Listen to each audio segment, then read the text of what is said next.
Good evening or good afternoon, everyone. I'm wishing my life away. Good afternoon, everyone. Welcome to Carrow Road. Norwich City back in action. Happy Good Friday. Happy Easter to you all, of course, as well.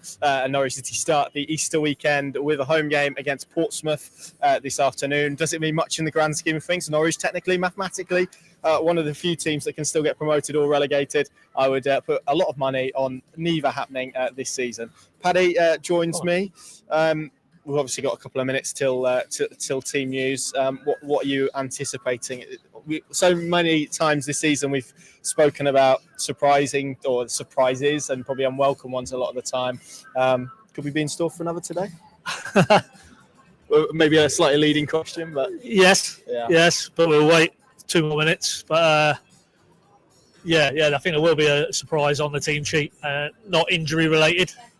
That's the first caveat. But one of the key players you might assume would be involved today won't be, and that'll become clear in a minute or so's time. So we'll hang fire there. Onel is back, from what I can gather. Johannes more or less said he trained all week, didn't he, to Sam yesterday. I think he might be on the bench. Is he sort of inclination I'm getting? So other than that, probably the names we'd have expected. Johannes was saying Doyle, didn't he? Was back in the mix, not good, not able to start. Jurasic maybe from Monday onwards. I'm not expecting too many other surprises. For what we're going to get, I do not know. But spoke to a long-serving fan in terms of City stand patronage, and he said it could be free scoring, it could be 0-0, and that's kind of my vibe as well today. Very hard to, in the current climate, trying to pin down what the outcome might be today, but Johannes says they've got lots to play for still. Not sure I agree in the shorter form of these last 4 games, but let's see if that translates into a performance with some edge on it today from Norwich. Yes, you might want to tell some of his squad that they've got plenty to play for the way they've looked in the last couple of weeks. The team news should be dropping any moment now. In fact, it has. And this is how Norwich City line up. No Angus Gunn, the headline from this Norwich City team news. It's Long in goal, Fisher, Duffy, Cordoba and McLean as the back 4. Wright, Slimani and Nunez as a midfield 3. With Schwartau and Sainz either side of Josh Sargent. So no Angus Gunn. We'll come to Paddy on that in a moment.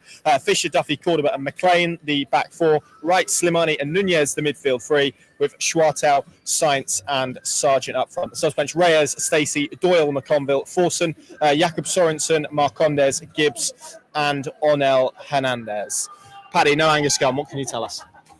Well, nothing official. Giannis will update, obviously, but all I would say is I think I've seen you pointed out there's a few posts on social about potentially his partner's expecting. I don't think that's too far from the truth. That would be my understanding of the situation, that he's basically out for family reasons today. And obviously, Giannis will give us more clarity on that and maybe moving into Millwall.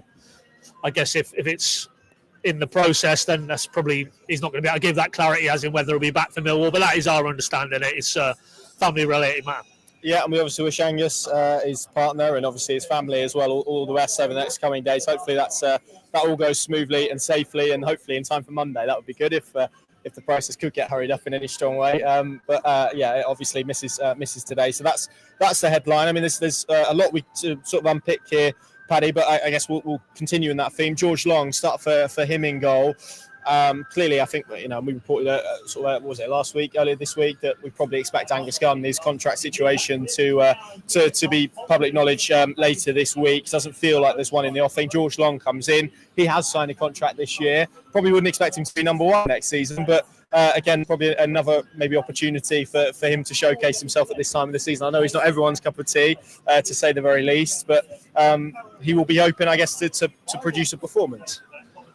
Well, Johannes will hope that is the case. Absolutely, yeah. I mean, slightly maybe not so much really, I guess, with the Reyes dynamic. You're thinking in terms of the mid to longer term, and maybe exposing him again today. But I think it was pretty clear, get me games right. So he played Oxford, he played Sheffield Wednesday, but when Long was available thereafter, it was the concussion thing with him, wasn't it, that period?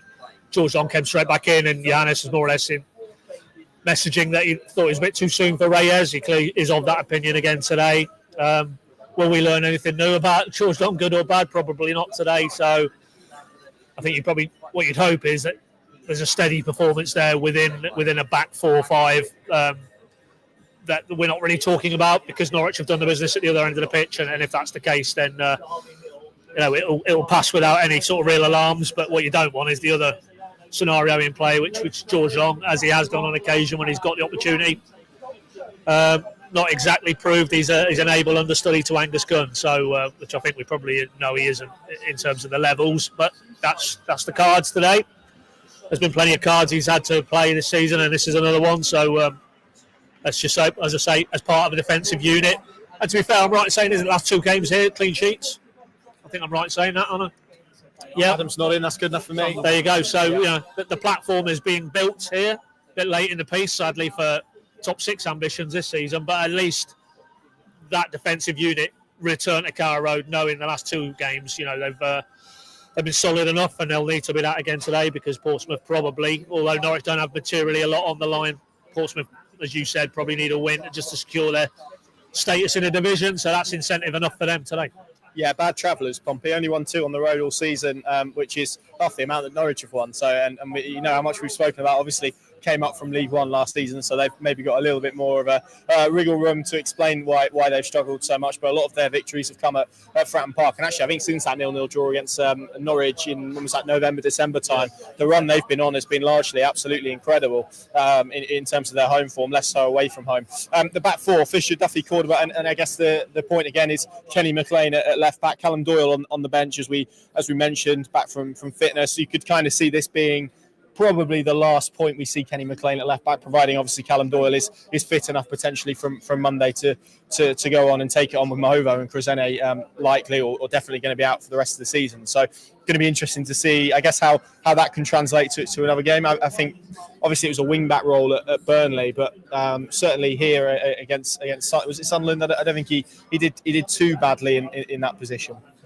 No. I mean, we're given his experience, given his influence in this team, in this dressing room, you know he's going to perform to a level, but maybe it's not in terms of unlocking what they want to do with the ball, and certainly we saw when Mahovo was getting a run, that aggressive willingness to get on the outside and overlap with Science. You're not going to get that from Kenny McLean, so it does inhibit them a degree for me when he's in the side playing at that part of the. But again, he has been part of this recent upturn defensively at home anyway. So, yeah, again, it's not an ideal scenario. But what I would say, the upside for me, again, it clears the path for Wright to get another opportunity in that position of influence and for him to kick on again and have another 90 minutes, hopefully, or thick end of.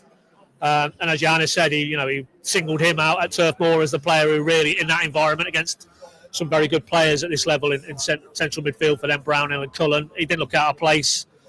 You'd like to think against the Portsmouth, no disrespect, but against the Portsmouth at Carrow Road, he could maybe step forward again and be the player who really sets the tempo alongside Nunes. Those two second half Turf Moor, transformative for me in terms of Norwich's performance. So it's good to see them united, and maybe big for Slimani in the bigger picture, because I don't think he's really been at the races since he came back. Since one or two pointed out he got his permanent deal. I don't think that's David Nielsen syndrome. I think. I don't Norwich fans old enough for that. Well, I wouldn't make that connection, but he's certainly second part of the season. I don't think has exerted the same influence he had in the first part. I think he was good here against Sheffield Wednesday in the first half, if I remember. But so, yeah. To answer your question, maybe it is the last time we see McLean in that defensive unit. But the upside for me is Wright and Nunes can do what they do against Burnley. You would think that would give Norwich a fair measure of control. Yeah, and Oscar Schwartau as well. I mean, he's been an interesting one over recent weeks. Probably gone through a spell where he's not played as much football as perhaps he has done in previous parts of the season. I think Johannes has spoken sort of readily at a few points this season that he's maybe played a little bit more football than they anticipated when they signed him. Clearly, still very young, still only 18, and will be until the season concludes and turns 19 over the summer. I think we'd probably deem that to be a successful first year, the amount of football that he's played. It's dipped a little bit of late, and obviously I know he started was at the most recent home game here and came off with a dead leg. I didn't think it was his best performance anyhow, but continuing to get starts on that right side. Yeah, and to be fair, he's probably benefiting from the lack of available options. You go back to, in terms of broader, the wide areas, then Jurasek and Dobbin and Hernandez as well to a degree. So, I don't think anybody really, least of all Johannes, sees him as a right-sided attacking option of a 3. That's not what he was recruited for. But in the bigger picture of exposing him to the Championship, giving him more minutes so he feels comfortable in that environment. And I'm just hoping that this body of work this season, while not all, as you rightly say, given his age and inexperience, particularly eye-catching, but it will give him that platform next season to take a step forward like a Callum Fisher has this season, for example. And if it has, then these experiences will be invaluable. But so I'm not averse to that, because what you're going to learn playing Onel Hernandez, who isn't going to be here next season. Yeah, well, yeah, exactly that. And I guess we should probably mention him back in the matchday squad. 2-game absence, obviously, for that now well publicised social media activity. I think we'll use it. And it felt like really, and I've got the sense Johannes was doing this in the press conference, really, as has been the case with Shane Duffy and Jose Cordoba. Very different incidents by all accounts, but so almost served his time, and now everyone needs to kind of let it pass and move on, because, as you say, there's a very long-serving player there that I suspect we're all going to be saying goodbye to in the coming weeks. It shouldn't end in the way that maybe the last couple of weeks have been for him, irrespective maybe of how you feel the last few years of Onel Hernandez's Norwich City career have gone. Yeah, I don't. I mean, he was asked, wasn't he, by Sam about the reaction from the fan base. I won't put my mortgage on it, but I'm pretty sure when it comes to warm up, there won't be any adverse reaction, because in the narrow confines of why he was sitting out the games, I don't think that's anything that on the sliding scale of criticising your club or your head coach. I don't see that. So I mean, is there any surprise that social media is wrapped around the end of Onel Hernandez's time? No, not really, because he's embraced it. He wrote a very good column about it, about how he's opened himself up and wanted to engage and bring fans with him behind the curtain. He's very rare in that regard and shouldn't be castigated, I think, when he, on more than one occasion, has fallen the wrong side, and maybe the lack of judgment that he's exhibited on that platform. But that, for me, is separate to Onel Hernandez, the footballer, and his influence.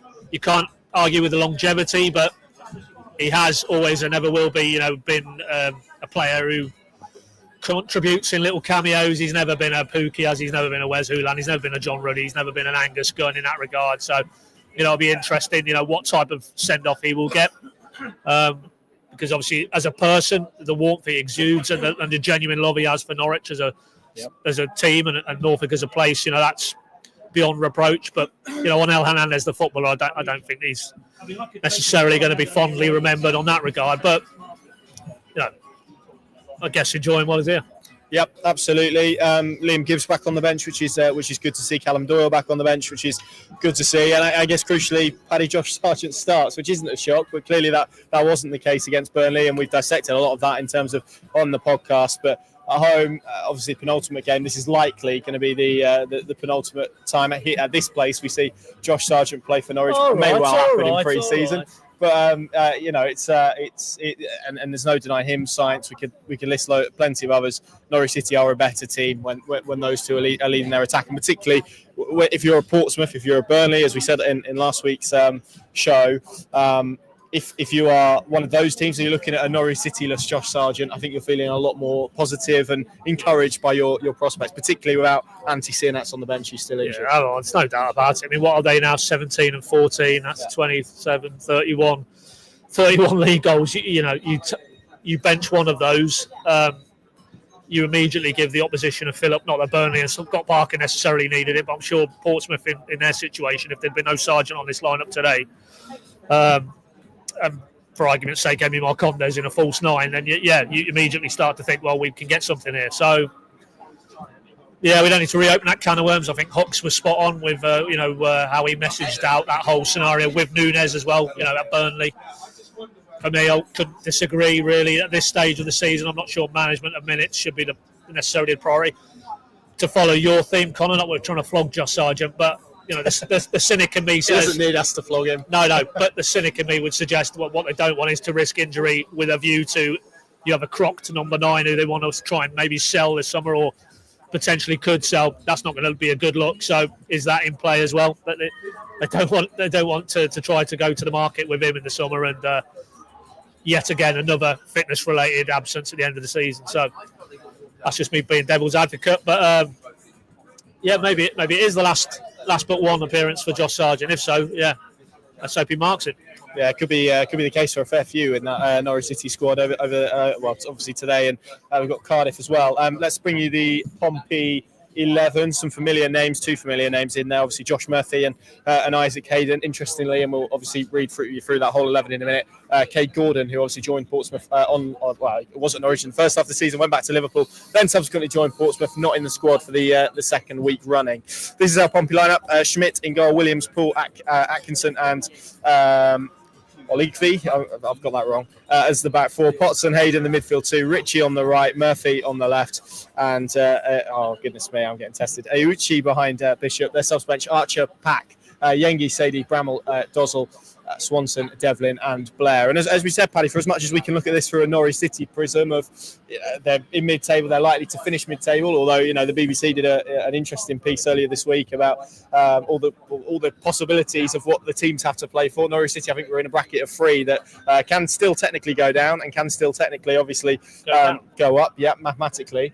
Obviously, clearly, none of those are. You would be shocked if either of those events happen, but they're still technically on the line. But Portsmouth, and we mapped it out, there's a 4-point cushion. They probably need a win. I think Derby and Luton are playing each other currently. Luton leading that by a goal to nil, which will help their causes. But it's a big afternoon for them. They need another win, Pompey, and they've got 4 games really to do it starting today. Yeah, and for a team who came up, in contrast to maybe how Plymouth, it's going to end for them, although they're having a good go, aren't they? But that would represent, I'm sure, and you got that sense when we went there in December that they knew that it was going to be a tall order. Giannis again was talking about wage budgets and turnovers and where that should rank you in the division. I'm pretty sure Portsmouth would be down the very bottom end of that financial structure. So in that context, they've had a very good season. To at this stage, maybe if it's done today, that would represent for me for a club who've been down in the doldrums for the last few seasons at the lower levels of the Football League. That would be a step forward and something I'm sure they'd look to build on. They've got 1 or 2 interesting players. We obviously know Josh Murphy, don't we? But and Hayden, but it clearly, I felt it when we went there, and you look at the results from afar. It's the collective, isn't it? Under Mousinho, they've retained a fair dollop of that momentum they've had coming through the leagues, and it served them well at the high level. And what today is that the collective will be, they won't come here and maybe implode in the manner of some of the teams who have done this season. So I think if Norwich are going to get the win today, it's not going to be easy, that's for sure. No, let's hope Josh isn't going to show the similar level of performance as what Jacob is showing at the moment in Newcastle. That is, what he's doing there is remarkable. Yeah, I mean, he's got to be knocking on the door for England, doesn't he? You would think the way he's playing at the moment, that would be well deserved. And what a story that has been since obviously leaving Norwich City in 2017. It was pre that 18-19 crusade, wasn't it? That Jacob. No, it was even before that, wasn't it? I think. Incredible story, and obviously I'm sure Josh Murphy will get a good reception today as obviously one of those Youth Cup winners from yesteryear. As we said, Paddy, not a huge amount in terms of competition for Norwich City to play for. What do you want to see from today, the 3 games that follow it as well? What are you sort of looking for in the final games of this championship season? I mean, for me, and of course we're sat here at the moment, and we can all sort of think, well, Sargent's off, Nunes is off, Science is off, but in all those cases and any other cases, there will have to be planets aligning in terms of interest, the levels of interest.